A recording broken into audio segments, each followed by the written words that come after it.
पैसा मिळवूनही समाधानी नाहीस. बँक बॅलन्स वाढवून आणि तिजोरी भरून स्वतःला खूप सुरक्षित समजत आहेस का? पैसा कमवण्याच्या नादात तू स्वतःचे आरोग्य, कुटुंबाचे सुख आणि मनाची शांती गमावून बसला आहेस का? आणि एवढा पैसा असूनही जेव्हा मनाला थांग शांतता मिळत नाही, तेव्हा देवापाशी येऊन डोकं टेकवतोस का? हा व्हिडिओ आज तुझ्या स्क्रीनवर अचानक आलेला नाही. जेव्हा जेव्हा माणूस पैशाचा गुलाम बनतो आणि संपत्तीचा खरा अर्थ विसरतो, तेव्हा त्याला खरी श्रीमंती काय आहे हे शिकवण्यासाठी मला यावं लागतं. पैशाच्या पाठीमागे आंधळे होऊन धावणे आता थांबव. शांत चित्ताने ऐक. आज तुझा हा स्वामी तुला सांगत आहे की लक्ष्मी घरात कशी टिकवून ठेवायचे. माझ्या शब्दांवर विश्वास ठेव. भिवू नकोस. मी तुझ्या पाठीशी आहे. तू नेहमी विचार करतोस की संपत्ती फक्त स्वतःच्या आणि स्वतःच्या मुलांच्या उपभोगासाठी असते. पण वेड्या, हे लक्षात ठेव की लक्ष्मी चंचल असते. आज ती तुझ्याकडे आहे तर उद्या दुसऱ्याकडे असेल. पैशाचा अहंकार कधीच करू नकोस.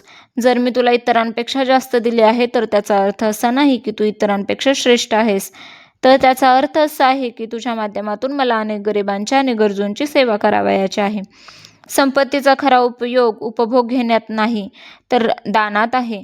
जेव्हा तू तुझ्या कष्टाच्या पैशातून एखाद्या अनाथ मुलाला शिक्षणासाठी मदत करतोस, एखाद्या आजारी व्यक्तीला औषध आणून देतोस, तेव्हा त्या आत्म्याला मिळणारा आनंद थेट माझ्यापर्यंत पोहोचतो.